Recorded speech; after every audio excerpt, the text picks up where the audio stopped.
Hello friends, welcome back my YouTube channel. I hope आप सभी अच्छे होंगे। आज मैं आपके लिए एक और नई वीडियो लेके आई हूँ, जो आज हम टैली के अंदर बैंकिंग के बारे में पढ़ेंगे। तो आज की जो आपकी वीडियो रहेगी वो थोड़ा थ्योरिकल वीडियो रहेगी, ताकि हम ये समझ पाए कि टैली के अंदर जो बैंकिंग है उसका किस तरीके से इस्तेमाल किया जाता है। तो पहले उसका बेसिक स्ट्रक्चर तैयार करेंगे, फिर हम इसके प्रैक्टिकल पे चलेंगे। तो चलिए स्टार्ट करते हैं। ये मेरा चैनल है एक्टिव एजुकेशन सिंह साहब।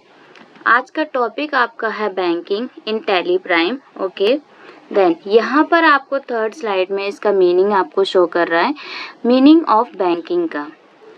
The banking feature facilitates the maintenance of records and process that are fundamental to an effective recording of accounting transaction for timely payments. Simple language है आपके यहाँ पे। ये कह रहा है कि यहाँ पे मीनिंग के थ्रू मैंने आपको ये समझाने की कोशिश करी है कि जो भी आपकी पेमेंट्स होती है, जो टाइम टू टाइम जो आपकी ट्रांजैक्शन रिकॉर्ड की जाती है अकाउंटिंग की, वो एक फंडामेंटल, एक मौलिक रूप की तरह आपको क्या करते हैं, यहाँ पे रिकॉर्ड किया जाता है आपके बुक्स में बैंकिंग के अंदर। ठीक है, उसको रिकॉर्ड करता है एंड देन उसके प्रोसेस को ट्रांजेक्शन वाइज क्या करता है, रिकॉर्ड करके लेके चलता है।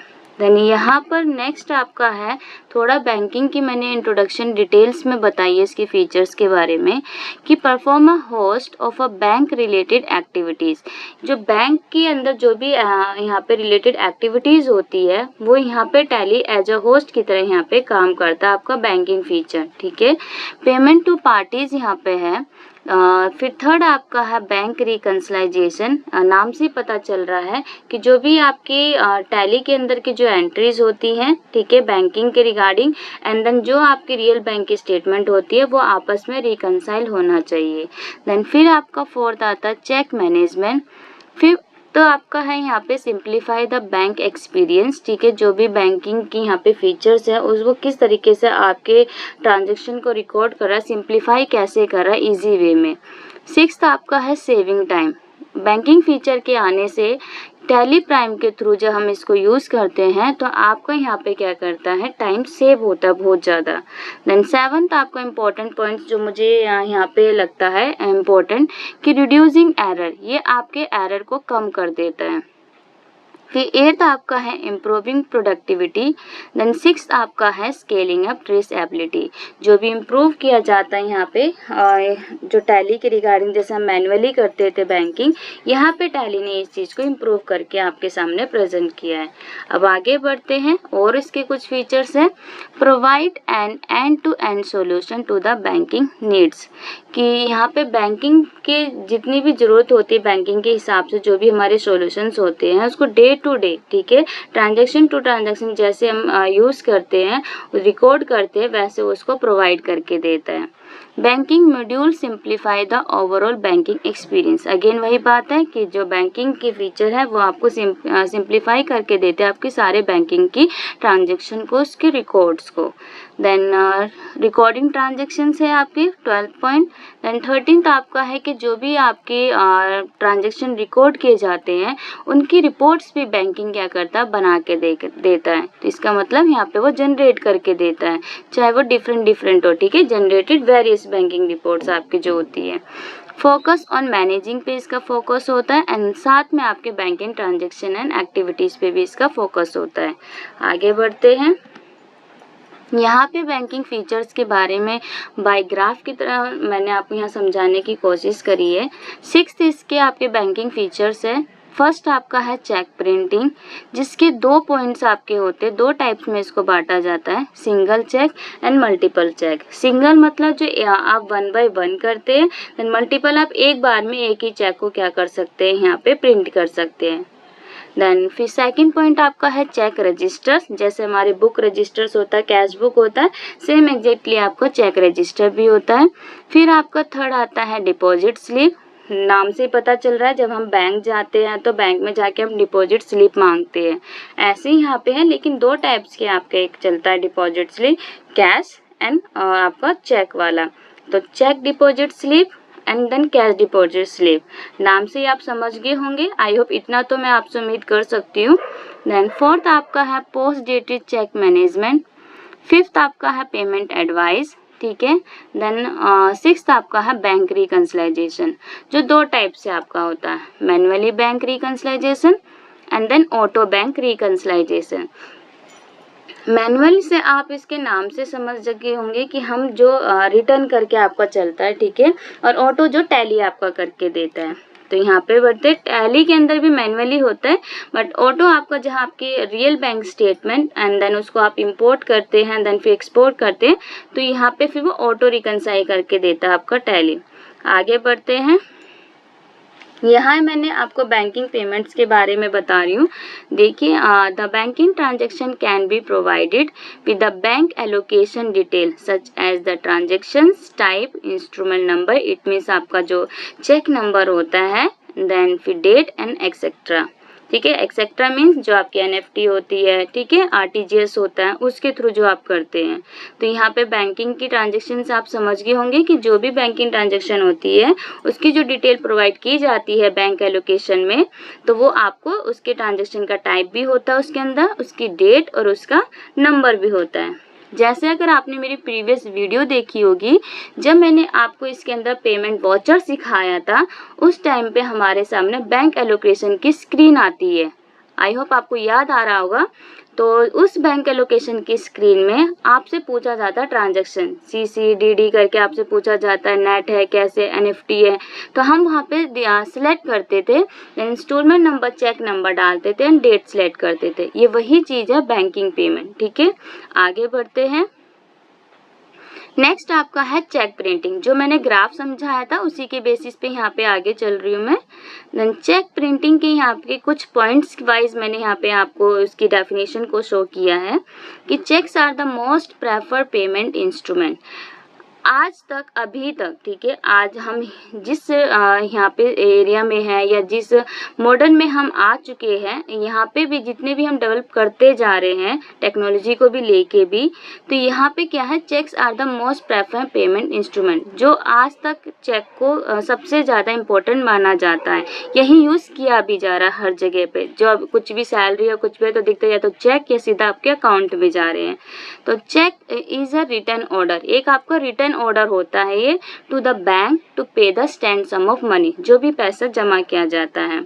फिर आपका आता है चेक्स आर हैंड रिटर्न, ठीक है, रिटर्न ऑर्डर तो है बट ये हैंड रिटर्न है, जो हाथ से लिख के फिल किया जाता है। Okay, then in Tally Prime allow cheques to be printed directly. तो टैली प्राइम ने यहाँ पे क्या किया है, अलाउ किया है कि आपके जो चेक्स हैं आप उसे डायरेक्ट क्या कर सकते हैं, यहाँ पे प्रिंट कर सकते हैं।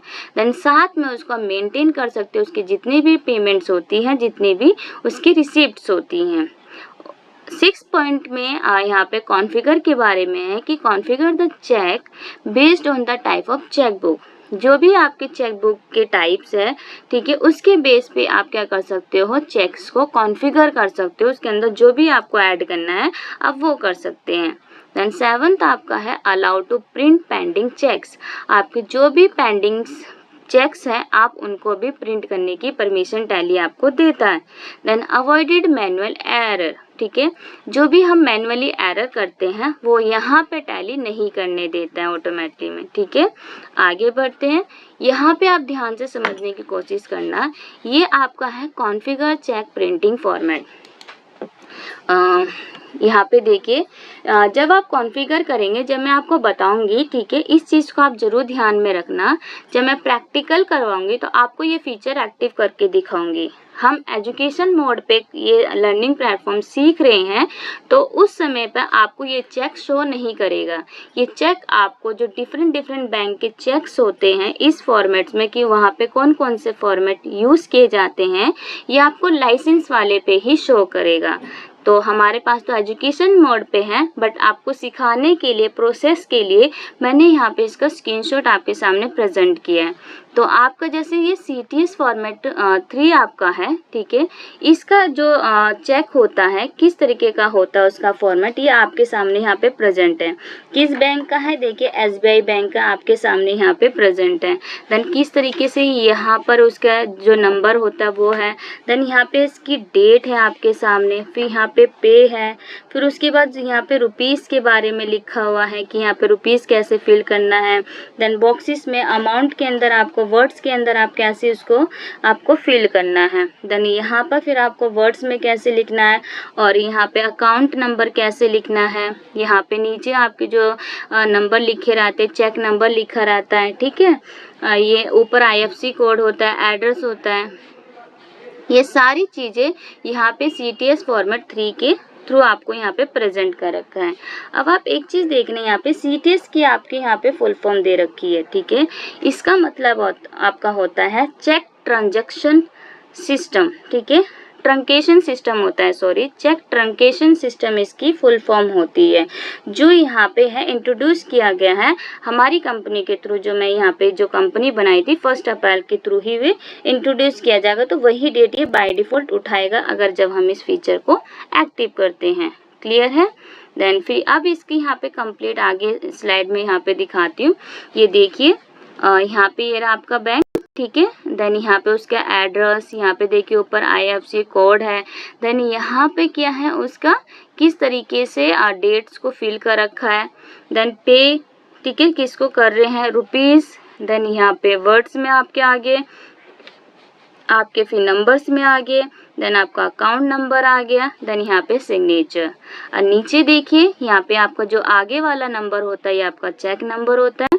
सेकंड आपका MICR कोड होता है। थर्ड आपका RBI के हिसाब से जो भी आपका सीरियल नंबर, अकाउंट नंबर चलता है वो होता है। एंड देन फिर आपका ट्रांजेक्शन कोड होता है, ठीक है। ट्रांजेक्शन जो आपका कोड होता है ये यहाँ पे ट्रांजेक्शन कोड आपका चलता है। ये आपका होता है कॉन्फ़िगर चेक प्रिंटिंग का फॉर्मेट।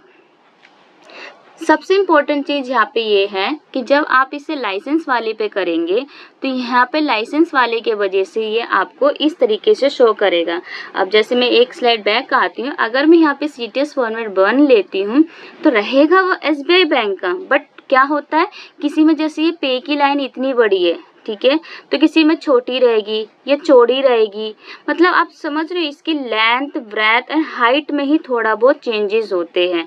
देन ये कलर में चेंजेस हो गए, ठीक है। इस चीज़ में इसका डिफरेंट आपको शो करेगा। एक ही बैंक है लेकिन एक ही बैंक के डिफरेंट टाइप के जो होते हैं फॉर्मेट्स वो चेक के अलग अलग होते हैं।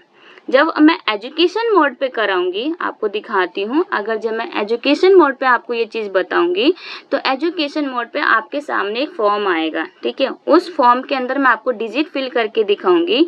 तो जब हम डिजिट फिल करेंगे तो हमारा ऐसी एक चेक का मॉडल बन के आएगा, ठीक है, एक सैंपल बन के आएगा। उस सैंपल के थ्रू मैं यहाँ पे आपको सिखा दूंगी कि वो उस चीज़ का डिफरेंस क्या है। जैसे आप ये देख रहे हो 01 लिखा हुआ है, जो डेट है, तो ये डेट किस जो 0 लिखा हुआ है इस बॉक्स की कितनी लेंथ है, ठीक है, कितनी ब्रेथ है और कितनी बॉक्स में कितनी दूरी तक, यहाँ से लेके यहाँ तक कितनी सेंटीमीटर तक, ये एक एक चीज़ टैली ने मेज़र करके इस चीज़ को बनाया। बहुत इंपॉर्टेंट और बहुत ही इंटरेस्टेड चीज़ है। फर्स्ट टाइम जब मैंने भी देखा था मैं भी बहुत इम्प्रेस हो गई थी, आप लोगों को भी अच्छा लगेगा। आगे बढ़ते हैं। फिर आपका आता है deposit slip. Okay, deposit slip means to generate deposit slip for cash या cheque that are deposit to the bank for any time. आपने जो भी बैंक में कैश या चेक के थ्रू जो भी पैसा जमा किया, जो भी डिपॉजिट स्लिप आपने जमा करी है किसी भी टाइम पे, आपको उसका क्या मिलता है, रिटर्न में एक स्लिप मिलती है, ठीक है। अब यहाँ पे है 2 types of deposit slip. First आपका क्या है, cheque deposit slip. Then second आपका है कैश डिपॉजिट स्लिप। तो कैश डिपॉजिट स्लिप का मीनिंग आपका क्या है, चेक्स और जो आपके चेक कह लो या डिमांड ड्राफ्ट कह लो, ठीक है, which needs to deposit into the bank, ठीक है, जो भी आपने बैंक में जमा किया है।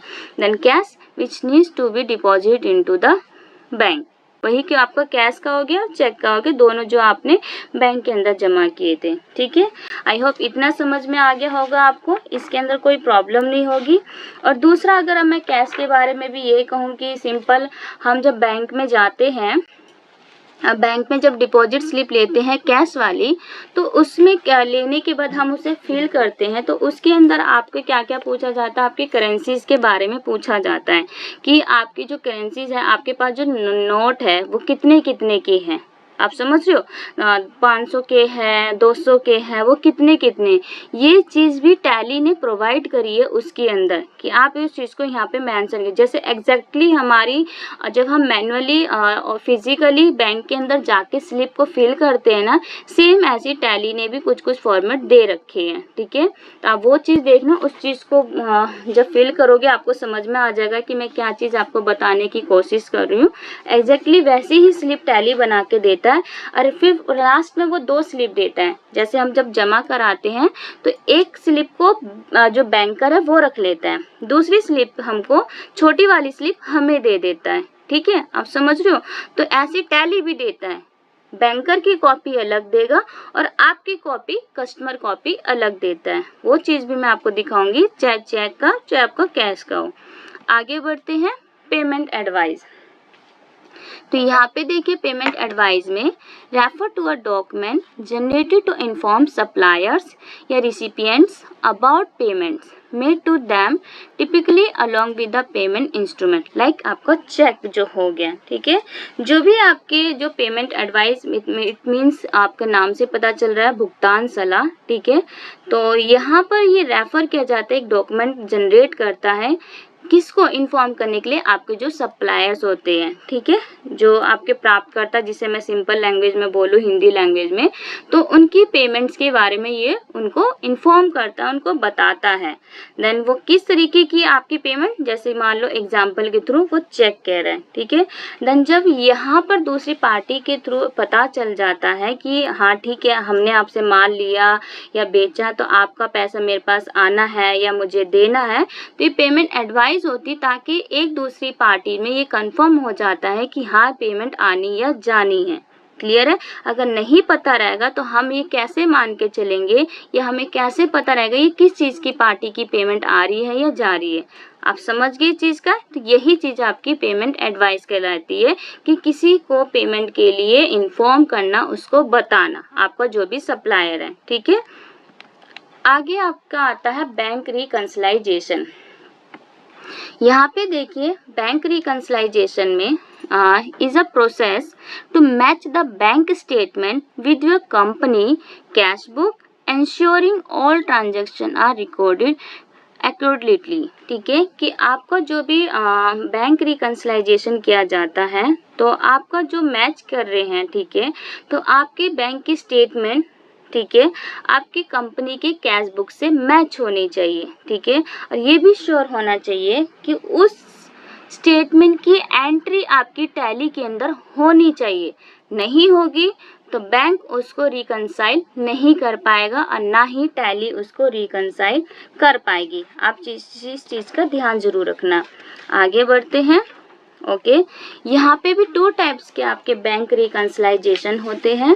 फर्स्ट आपका आता है manually bank reconciliation, and third आपका आता है ऑटो बैंक रिकंसिलाइजेशन। ठीक है, मैनुअली में आपका क्या होता है, आपका जो बैंक या डेट्स आपकी होती है जो हम रिकंसाइल करते हैं, or enter for every bank transaction. ठीक है, सभी बैंक की हम transaction manually date wise, bank dates wise क्या करते हैं, उसको डालते हैं, रिकंसाइल करते हैं, मैच करते हैं।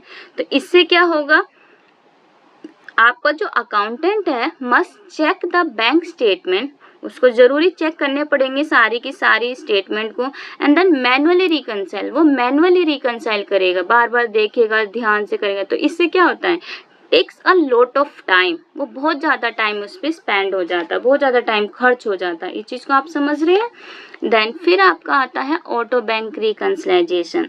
इट मीन्स आपके जो भी बैंक होते हैं, बैंक की जो डेट्स होती है और आपकी जो टैली की डेट्स होती है, जब वो आपस में रिकंसाइल करते हैं तो ऑटोमेटिकली एक ही बार में कई सारी ट्रांजेक्शन्स को रिकंसाइल कर देता है। आप समझ रहे हो, मैनुअली में आप 1 बाय 1 एक एक करके ढूंढेंगे, लेकिन ऑटो में बैंक एंड देन टैली आपस में जब रिकंसाइल करेगा तो एक सारी ट्रांजेक्शन को एक ही बार में रिकंसाइल लेके चलेगा। उसके लिए क्या होना चाहिए आपके पास, जो आपका बैंक स्टेटमेंट है ना एक्सेल फॉर्म में, ठीक है, आपकी बैंक स्टेटमेंट आपके एक्सेल फॉर्म में डाउनलोडेड होनी चाहिए और आप उसको इंपोर्ट करोगे टैली के अंदर।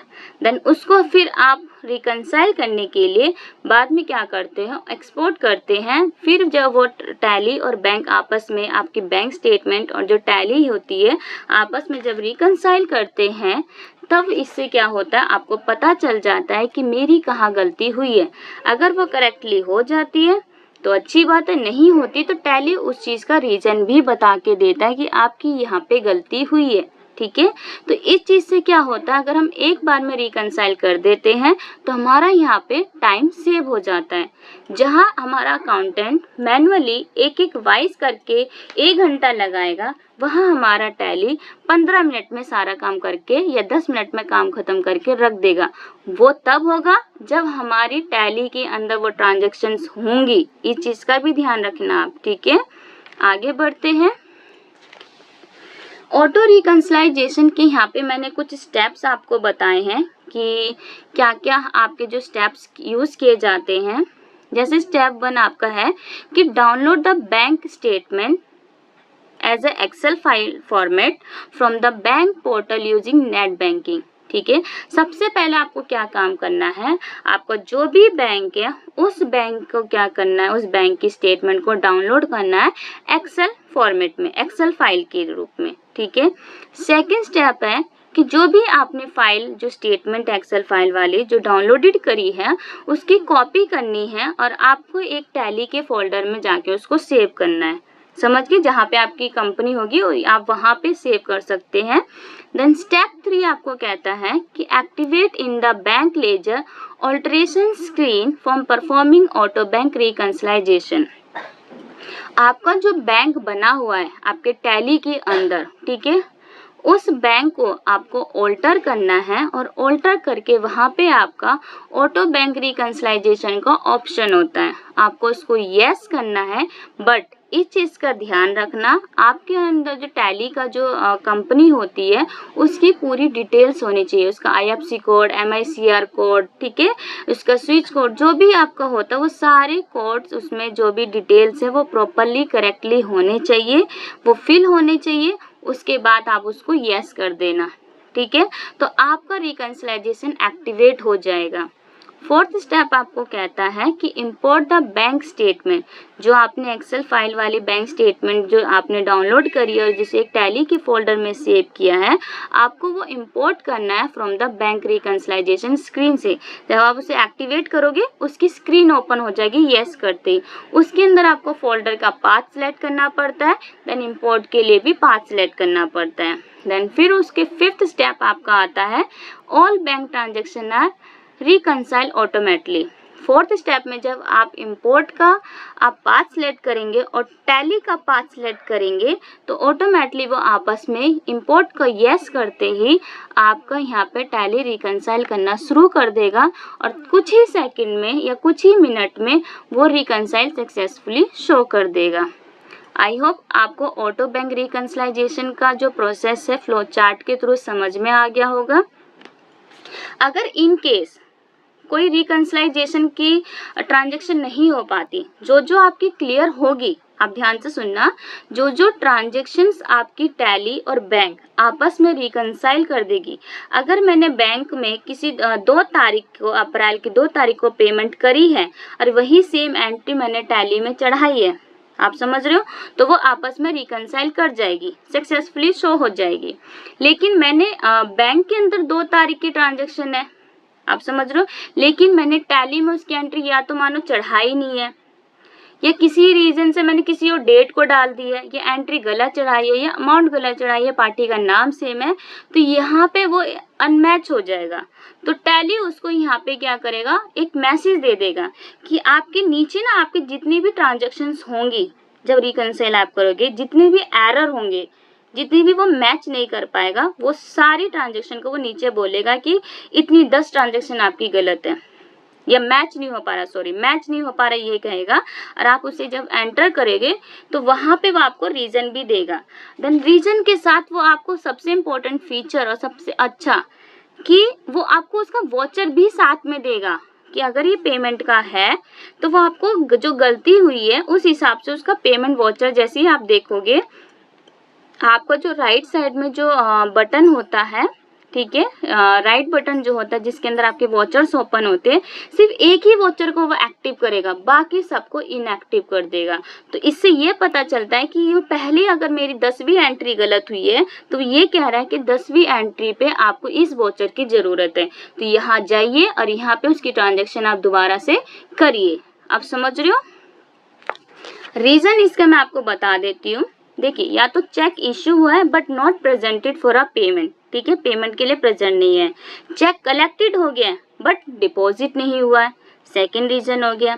थर्ड आपका क्या है, bank charges interest debited in the passbook हो गया। फोर्थ आपका है चेक डिसऑनर हो गया है, ठीक है।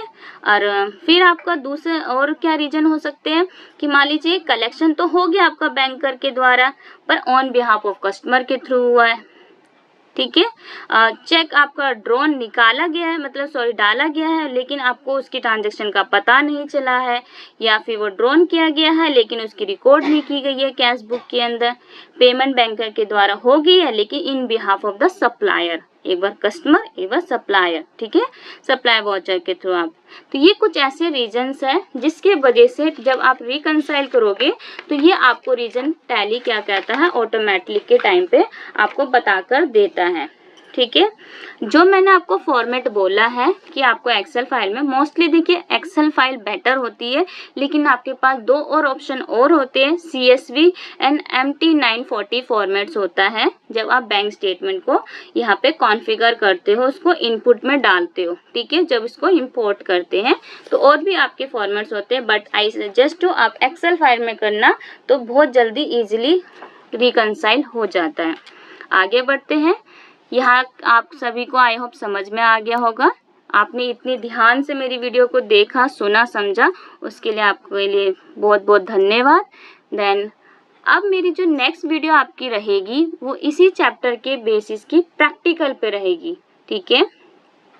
नेक्स्ट वीडियो में हम सीखेंगे कि आप चेक रेंज कैसे बनाएंगे, एक पासबुक की जो बैंक बुक होती है आपकी टैली की, उसके अंदर आप चेक रेंज कैसे बनाएंगे, देन फिर उसको आगे आप कॉन्फ़िगर कैसे करोगे, ठीक है। तो प्लीज़ अगर मेरी वीडियो आपको पसंद आ रही है, समझ में आ रही है, तो प्लीज़ मेरे चैनल को लाइक एंड सब्सक्राइब ज़रूर करें और द स्टूडेंट्स एंड पर्सन के साथ ज़रूर शेयर करें। तब तक के लिए bye bye and take care.